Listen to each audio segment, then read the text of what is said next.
예. 네. 네. 초심은 제가 처음에 들어올 때 사실은 전격적으로 들어왔다는 표현이 딱 맞게 입문을 했고요. 비례대표 그때 선정하는 당시에 임박해서 제가 제안을 받았고 저도 단시간 내에 고민 길게 못하고 단시간 내에 결정을 해서 이제 들어왔는데요. 그때는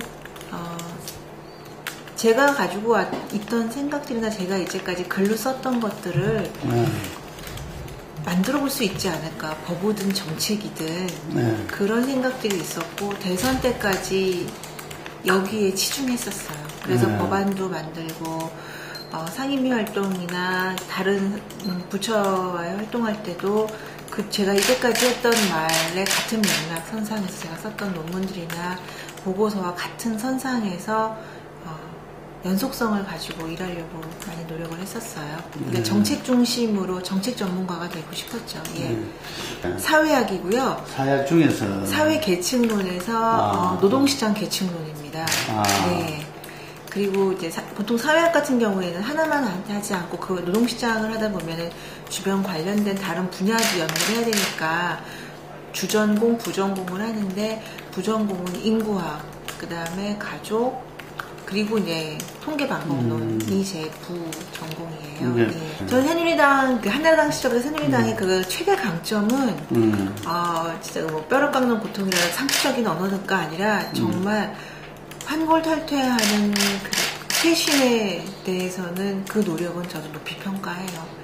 제가 국회에 오기 전에, 정치권 들어오기 전에는 사실은 새누리당 지지층이라기보다는 좀 약간 스윙보트에 속하는 유권자층이었는데요. 그때 매번 선거 때마다 느끼는 건데 참 한나라당 때죠. 그때는 한나라당 때 보면은 정말 그 벼랑 끝에선 심정으로 쇄신하고 개혁하는 자세에 있어서는 대단하다 라는 저 스스로도 평가를 했었으니까요. 예. 저 그 말씀하신 거에 대해서는 저도 많은 부분 공감합니다. 특히 이제 저희가 뭐 지금 당 상황과 상관없이 새누리당 지금 160석이지만 그때 148석 정도 됐었는데요.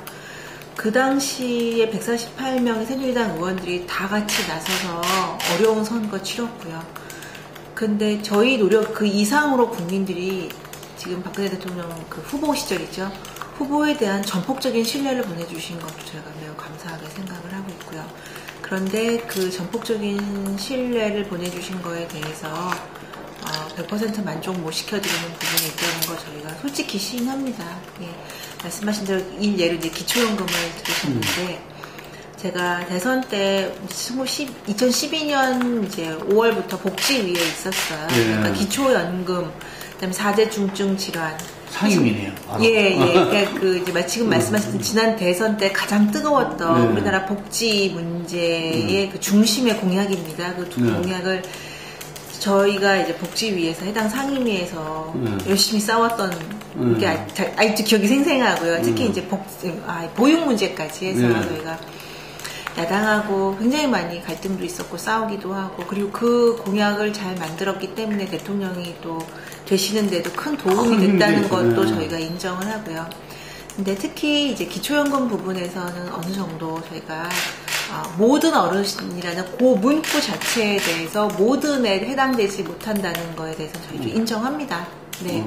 근데 제가 여러 차례 인터뷰에서 이제 말씀을 드렸는데 그 당시에 대선 당시에 또 저희가 가지고 있던 계획이 있었어요. 그 공약의 내용, 세부 내용이 있었는데 그 내용을 일일이 다 이제 어르신들께 설명을 드리지 못하고 생활이 어려우신 모든 분들께 다 드립니다. 이렇게 이제 말씀을 많이 드렸는데 거기서 이제 짧게 나가다 보니까 모든 어르신들이라는 걸로 강조가 됐었어요. 그래서 이 부분은 저희가 지금 생활이 어려우신 게 있다 이거죠. 네. 근데 저희가 그거는 저 개인적으로도 그렇고 뭐 지금 대통령도 그러시고 나머지 정책의 핵심에 계신 분들도 그렇고 그거에 대해서 굳이 구체하게 변명하지 않고요. 그땐 모든이었는데 왜 30% 분은 어디 갔냐라는 거에 대해서는 변명하진 않는데 다만 저희가 현실적으로 그 안을 수정하고 보완하는 과정에서 이제 뭐 다 아시지만 생활이 조금 넉넉하시고 국민연금이나 그 외에 기타 소득이 있으신 분들에 대해서는 기초연금의 혜택이 가지 않아도 노후를 안전하게 보내실 수 있기 때문에 그 부분들은 제외한다라고 배제하겠다고 여러 차례 말씀드렸고, 이제 오해되는 분들에 대해서도 이제 많이 설득을 노력을 했어요. 근데 그 부분에 대해서는 여론에서는 크게 이제 반대되거나 반론이 있지는 않다고 저는 생각을 해요. 물론 저희가 왜냐면 현장에서 많은 여론들을 들었거든요. 다만 야당이 이제 말씀하신 대로 선거 때는 그랬는데 왜 달라지느냐, 대통령 사과해야 되는 거 아니냐, 이제 그 문제를 계속 갖고 정쟁을 했었어요. 그건 저희가 국회에서 공약은 사실 대통령이 후보로 나와서 대통령이 되었으니까 대통령 중심이지만 공약을 만든 저희 새누리당 차원에서 이미 여러 차례 말씀을 드렸고 설명을 드렸기 때문에 더 이상 정쟁으로 가지 말자, 국가 안전, 재정 건전성 문제라든지 미래를 보고 가자라고 말씀을 드렸기 때문에 이 부분에 대해서 나온다면 저는 그 당시 해당 상임위에 있었던 의원으로서 언제든지 가서 적극적으로 설명드리고 양해 구할 준비가 되어 있고 이미 하고 있습니다.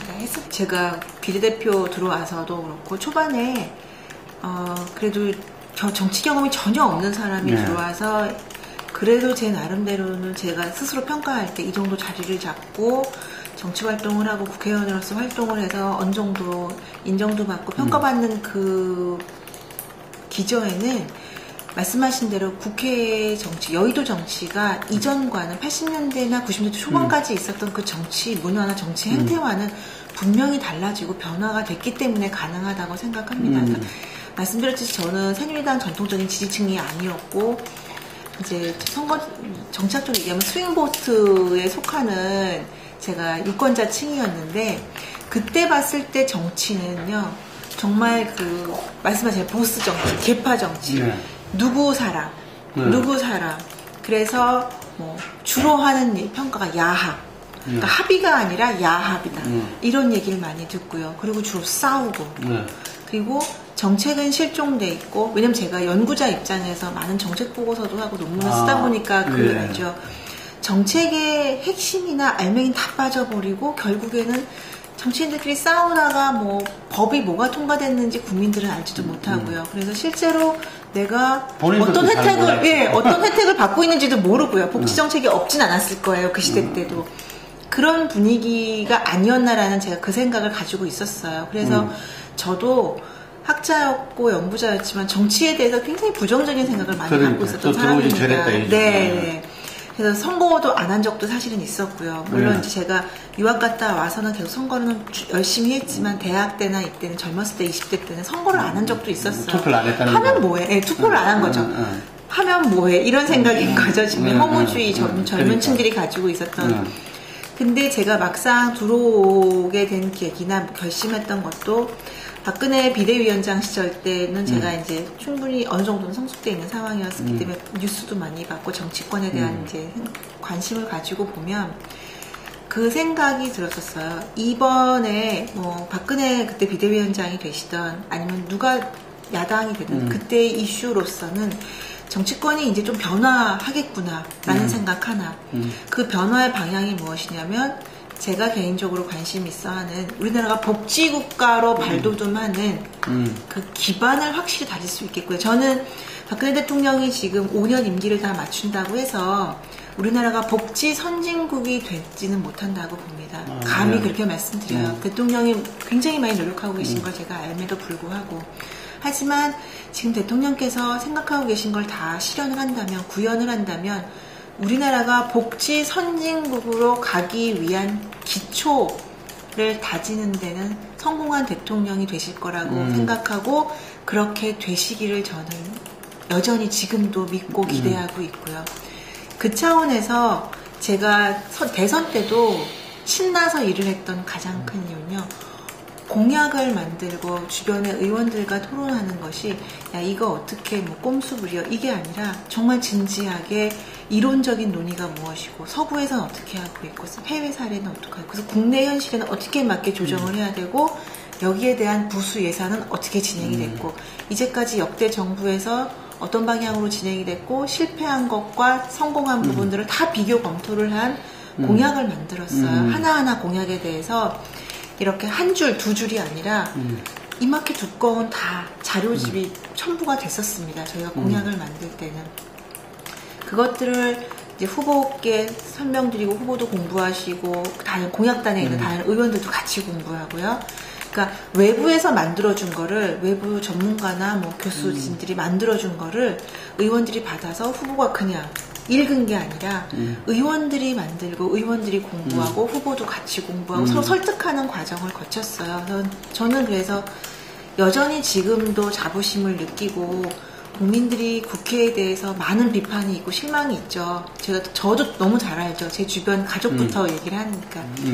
그럼에도 불구하고 국회는 변화하기 위해서 꿈틀거리고 있고 이미 변화가 시작됐고 그 변화는 국민들의 생활에 밀착된 이슈들부터 주제들부터 시작되고 있다는 거. 그래서 중간에 이제 많은 어려움들이 있었던 건 사실입니다. 국회가 이번 이제 박근혜 정부 시작하면서 뭐 국정원 문제, 그다음에 대통령의 정통성, 선거의 정통성의 문제에 대해서 야당이 문제 제기했을 때 저희가 어려웠던 문제, 그다음에 조직법 통과조차도 안 돼가지고 몇 달 동안 표류했던 문제들, 다 그런 것 때문에 저희가 대선 때부터 그 인수위 때까지 진행됐던 그 노력들이나 변화의 단초들이 많이 제대로 알려지지 않고,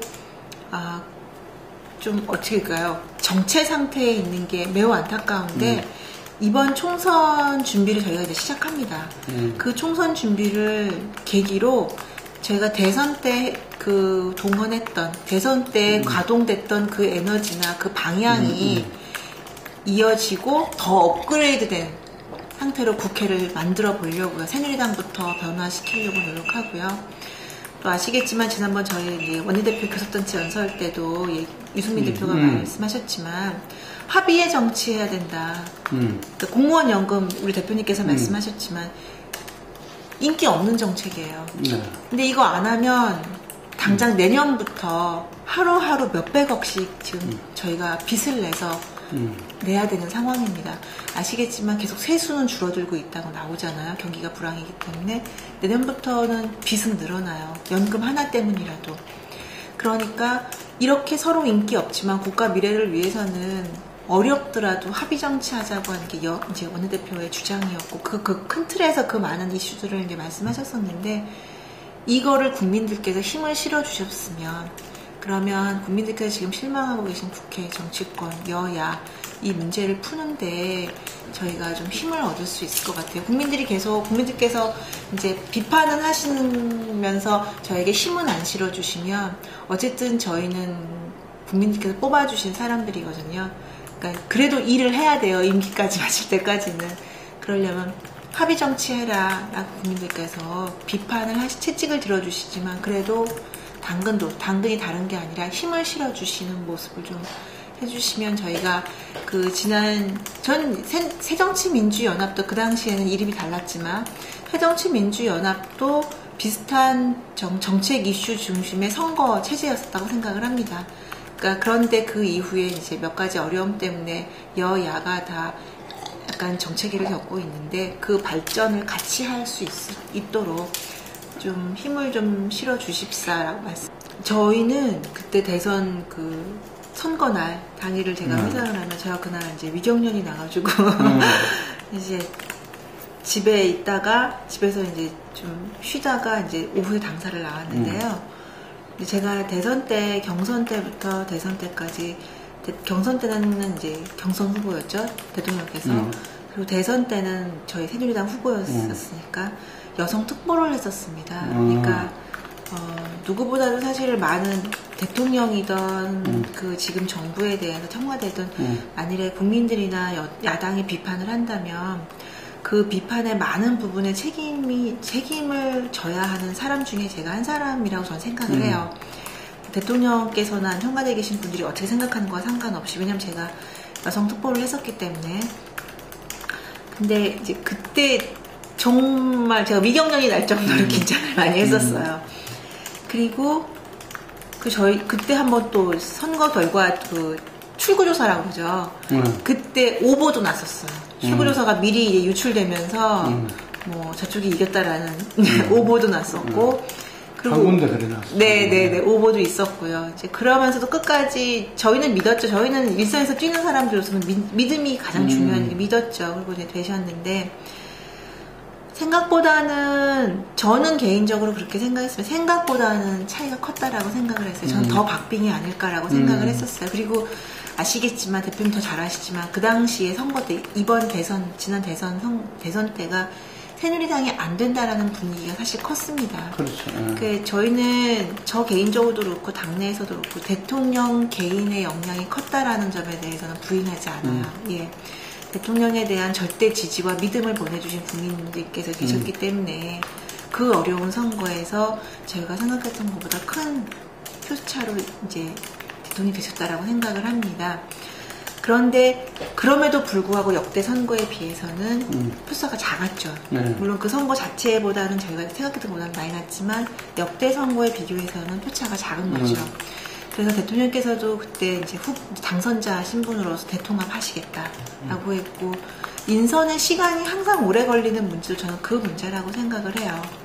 어떻게 하면 골고루 인재를 등용하고 하는가에 이제 문제에 대해서 고민을 많이 하시고, 주변에서도 고민을 많이 한다고 생각을 합니다. 근데 대통합 문제는, 사실 대통령 한 분의 문제가 아니라 저는 주변에서도 이 문제는 스스로 많이 노력을 해야 되는데, 참모분들이 좀 더 적극적으로 노력을 하는 모습을 더 보여야 된다고 생각을 하고요.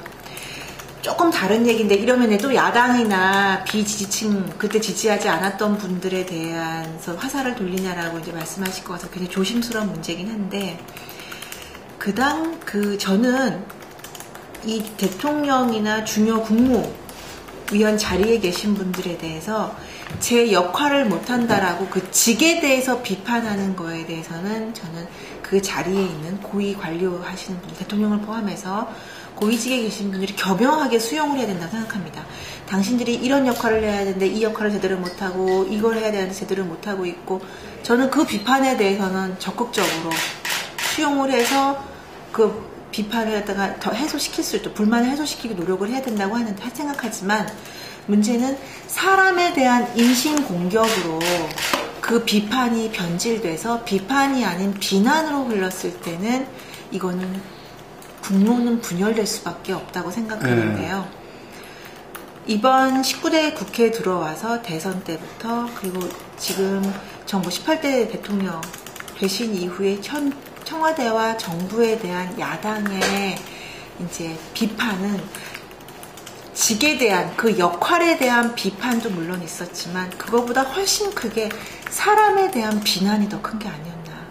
그럼으로 인해서 불필요한 감정 싸움이 됐었고, 그게 지역구도의 갈등을 더 부추겼고, 그렇게 되면서 반목이라는 사회 갈등에 아주 그 극단의 갈등으로 이끌어가는 요인이 되지 않았나라고 생각을 해요. 물론 그 중간에는 새누리당이 정치의 역할을 잘 못한 것이 아닌가. 정치로서 풀었어야 되는 문제들을 야당이 아무리 그렇게 공정하거나 객관적인 비판이 아닌 비난으로 흐를 때도 정치로서 풀려는 노력을 했어야 되는데, 새누리당이 그 노력을 다하지 못했고 그 역할을 다 못하지 않았나라는 저 스스로도 비판을 합니다. 하지만 저는 새누리당이 앞으로 야당이 되더라도 직에 대한, 역할에 대한 비판, 국가에 대한 대통령과 청와대와 정부 관료가 해야 되는 역할을 제대로 못했을 때 비판하는 거에서는 저도 앞장서겠지만, 사람에 대한, 인간에 대한 기본적인 예의를 갖추지 못한 비난에 대해서는 전 단호하게 국회가 이제 떨쳐버릴 때가, 그 유혹을 떨쳐버릴 때가 됐다고 생각을 합니다. 그러니까 이게 어디서 오느냐를 제가 곰곰이 생각해 보니까요. 정치 경험 없는 초년생으로서 고민을 해보니까, 극단의 정치에서 오는 그 혀끝의 달콤함에 너무 쉽게 정치를 하려는 정치인들의 뭐라고 표현할까요? 말초적인 정치? 이제는 구태 정치? 그 유혹을 떨쳐내지를 못하는 것 같아요. 노력하고, 시간을 들이고, 노력하고, 애써서 이뤄내는 것이 아니라, 자기의 그 핵심 지지층 있죠. 양극단에 속하는, 10% 정도 될까요?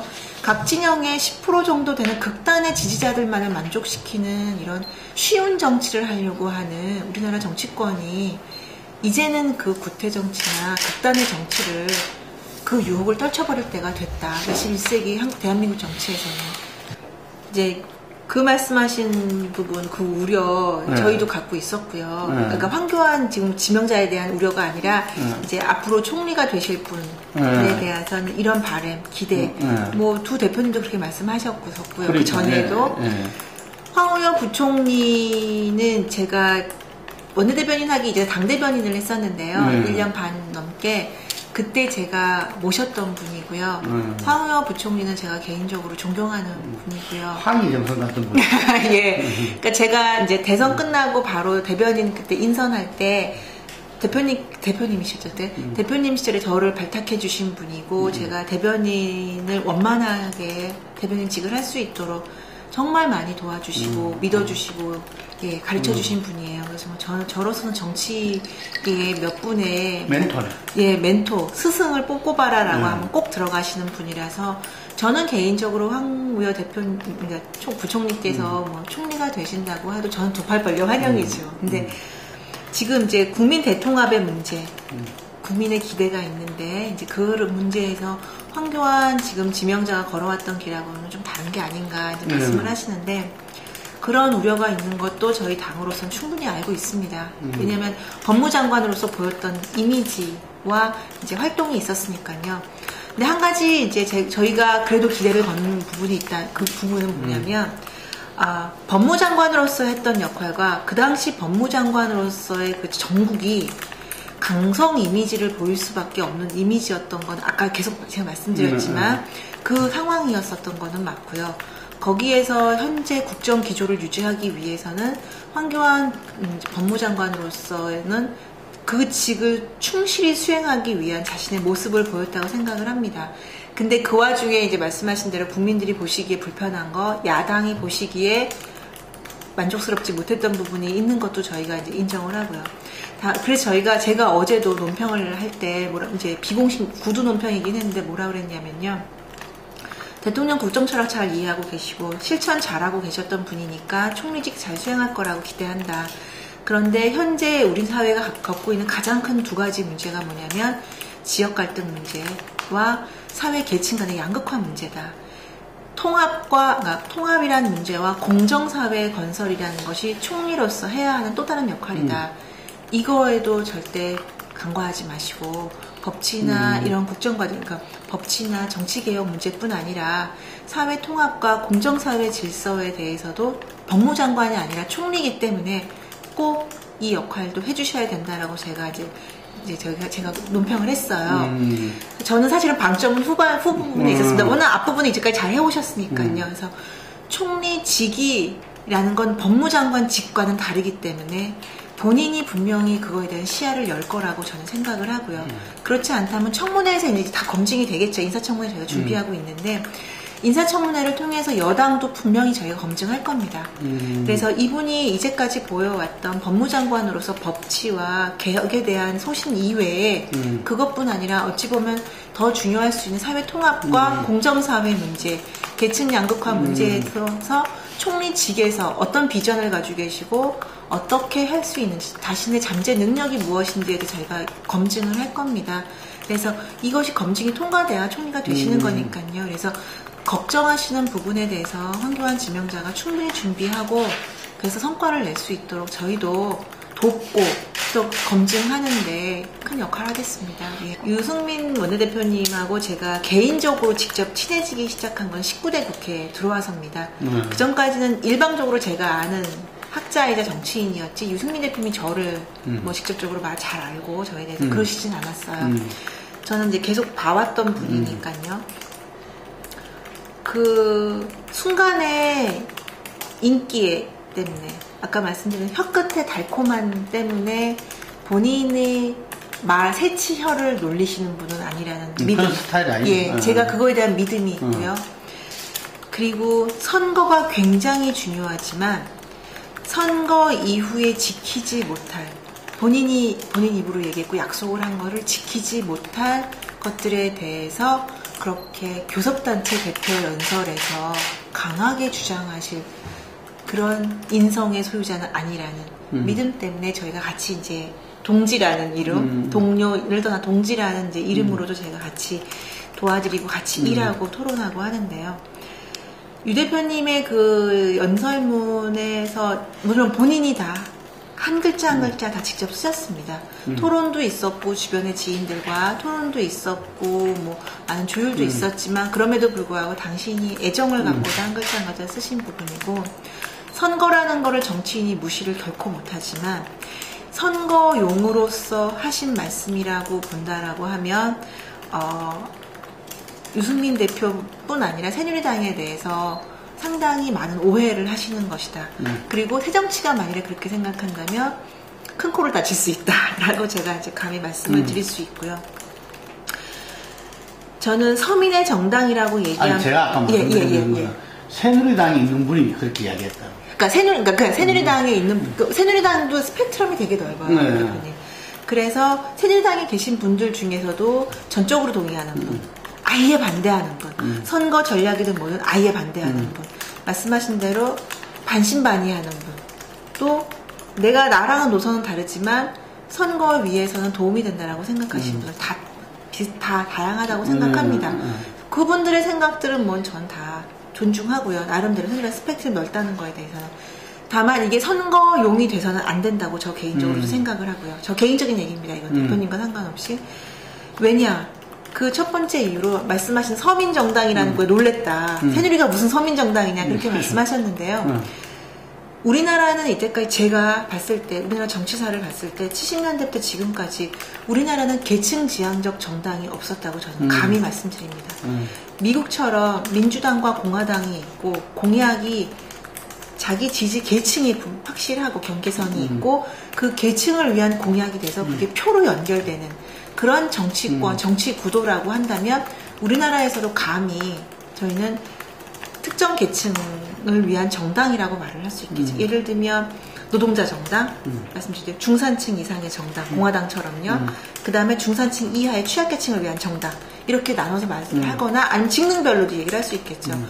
그런데 우리나라 더 잘 아시겠지만 우리나라 국민들의 선거 행태, 투표 행태, 그 다음에 정책에 대한 지지를 추이를 보면은 계층 기반이 아니라 지역 기반이라든지 연령 기반 내지는 남북관계 문제 때문에 이런 색깔 논쟁에 의해서 많이 좌우가 되는 저는 한계라고 생각하고 아쉽지만 앞으로 이게 극복돼야 되는 문제 그 지향점입니다. 그리고 현재 사회 양극화가 되면서 중산층에 속하는 중산층을 지향하는 정당이라고 하는 것 자체가 의미가 없는 것이 많은 중산층들이 취약계층 내지는 차상계층으로 몰락하고 있어요. 그리고 차상계층은 중산층으로 올라가지 못하고 있고요. 이 상황에서 현명한 정당이라고 하는데 중서민을 위한 정치를 해야 된다고 말하지 못하는 정치인이 저는 현실과 괴리된 정치인이라고 감히 말씀을 드리고 싶습니다. 새누리당에 따라서 서민을 위한 정치를 해야 하고요. 그게 다수를 위한 정치고요. 그리고 중산층 복원을 위해 힘쓰고 우리나라 정치가 특정 계층을 대변하는 정당이 나와서 그 정당 간의 정책 대결이 되는 것이 바로 한 단계 업그레이드가 아닌가. 그 업그레이드를 되기 위해서는 중산층 허리를 튼튼하게 하는 정책부터 저는 지금 시작하기 위해서는 서민을 위한 정치가 저는 맞는 방향이라고 감히 말씀드리겠습니다. 서민을 위한 정치고 이제 중산층 복원을 시키는. 그렇죠. 예. 대표님은 어떻게 보면 훨씬 더 보수 이념에 가깝게 그 핵심 보수 이념 이제까지 이제 한나라당 시절부터 갖고 있었던 그 보수 정치 보수 이념에 가까운 정책 노선을 표방을 하시죠. 예. 정통 보수라고 할 수 있고 그리고 유승민 대표님은 그거보다는 중도 노선에 더 많이 가깝게 확실히 노선 자체가 다르네. 예, 중도를 포용하는 정책 노선을 가지고 계시죠. 그러니까 그래서 저는 자꾸 이제 초반에 언론에서 갈등을 얘기를 했었어요. 저는 근데 그게 나쁘다고 생각을 안 했던 게 정치는 당연히 갈등이 있어야 되고 갈등을 조정해서 또 새로운 대안을 마련하고 그 대안에 대한 또 토론이 있고 노선 투쟁이 있고 다시 또 대안이 마련되는 거라 양대 산맥이, 새누리당의 양대 산맥이 갈등하고 토론하고 대안을 마련하는 게 뭐가 문제야? 왜 그걸 자꾸 이렇게 문제시 삼는지 이해가 안 된다. 네, 새누리당이 건강하다는 증거다. 새누리당은 발전할 단초가 보이는 거다. 당대표, 원내대표가 누가 누구에게 귀속되거나 누가 누구의 상하 관계가 아니라 건전하게 토론하고 대결하고 갈등하고 대안을 마련하고 또 나아가고. 새누리당에서 이런 얘기를 하는 게 많은 의원님께서 야단 맞을지 모르겠는데요. 정반합이라는 게 막스식의 그런 색깔 논쟁에서만 필요한 것이 아니라 뭐 갈등론자인 다른도르프도 그렇게 얘기를 했어요. 갈등이 있고 거기에 대한 대안이 있어야 또 새로운 발전이 있다. 왜 자꾸 통합만 얘기하고 조화만 얘기하냐라고 얘기를 했거든요. 전 새누리당이 아주 전형적으로 건강하고 발전 가능성이 있다고 봅니다. 다만 갈등이 갈등에 머물러서 분파가 되고 그게 계파로 나뉘어서 반목이 되면 문제가 있죠.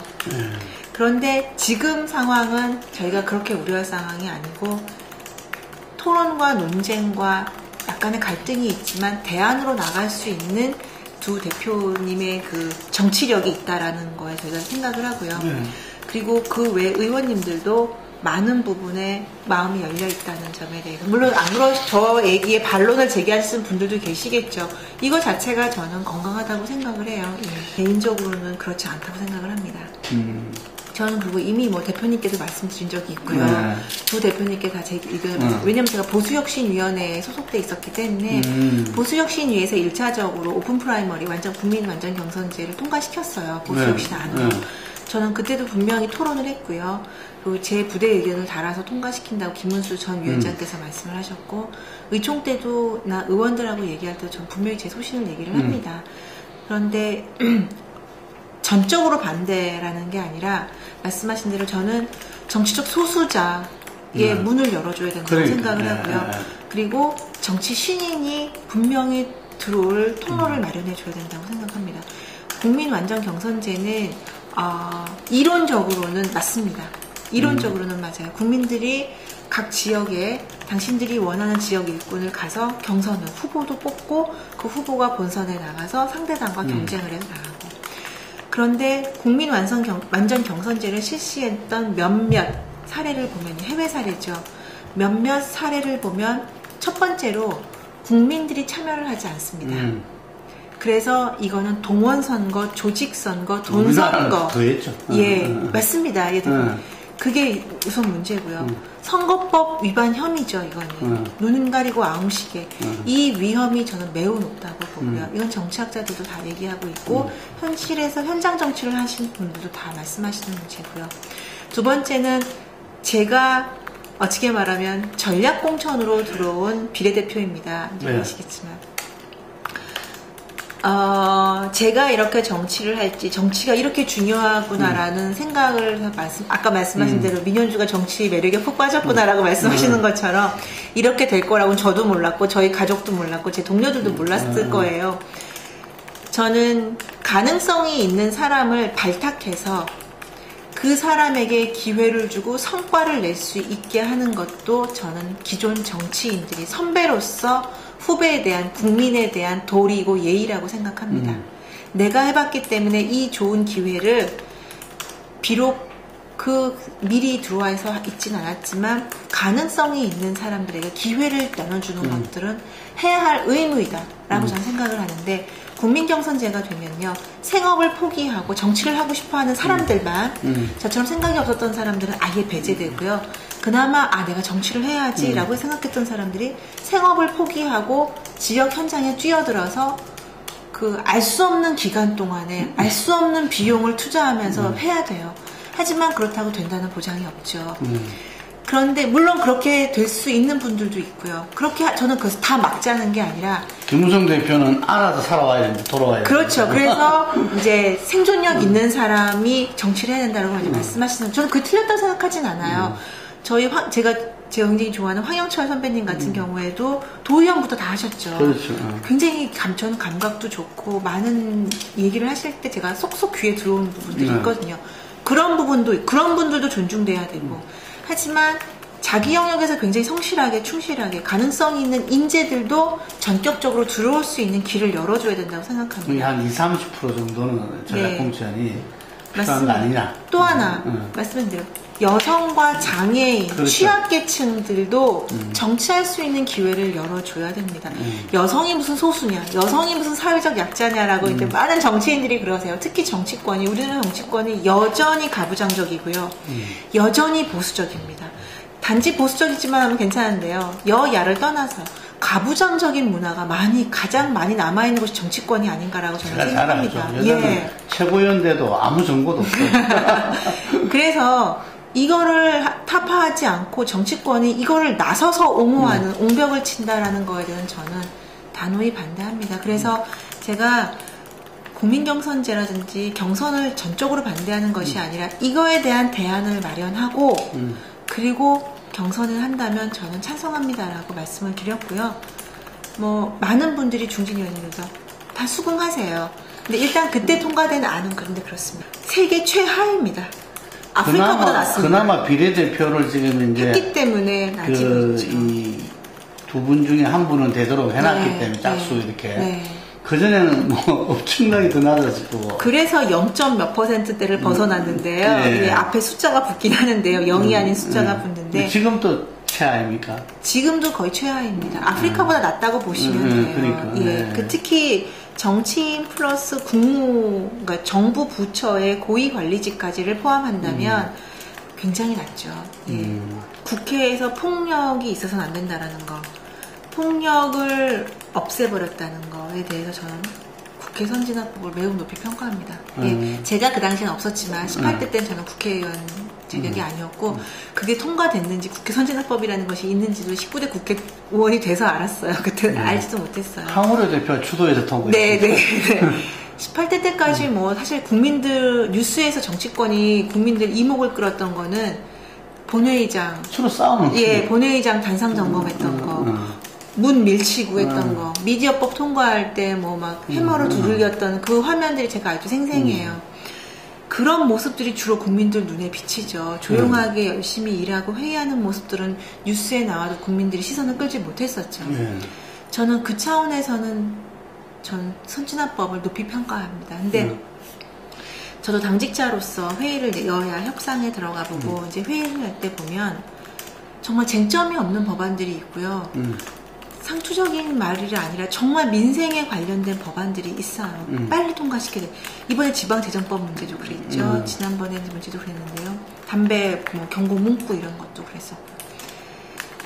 근데 쟁점 법안 때문에 묶여서 연계가 돼서 처리를 못해요. 그러니까 저희가 이번 원내 지도부 때는 법안 연계하는 거 최소화한다라고 이제 이미 얘기한 이유가 이전 때부터 계속 연계라는 게 없었던 그 자꾸 문화가 생기면서 연계 전략이 생기니까 시급히 통과시켜야 되는 민생 법안이 통과가 못 되고 발목을 잡힌다는 얘기를 많이 하는데 발목을 잡히고 있습니다, 대표님. 그래서 이 부분을 어떻게 부드럽게 해결할 수 있는지 여당이 계속 여당이 될지 야당인지 여당이 될지 아무도 모르지 않습니까?